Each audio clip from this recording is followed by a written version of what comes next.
अरे इसका बदन तो बहुत गर्म है, तू जा जल्दी से पानी लेकर आ। अबे ये मालगाड़ी है, यहाँ पानी कहाँ मिलेगा? अबे इंजन से जाकर ले आना, जा जल्दी कर। हाँ।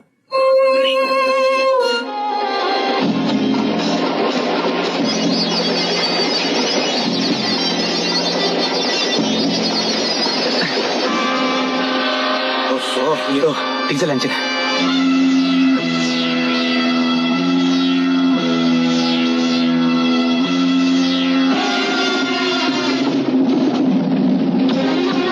પાણી લઈને આવે ને ત્યાં સુધી તમને લોકોની જોડે હું વાત કરી લઉં।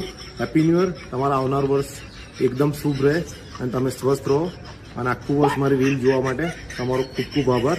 આમને આમ જોતા રહો અને મને એન્કરેજ કરતા રહો। Thank you very much. હવે વિનોદ ખન્ના છે ને પાણી લઈને આવી ગયો છે, જાઓ હા ને, સોરી તમારો ટાઈમ બગાડ્યો।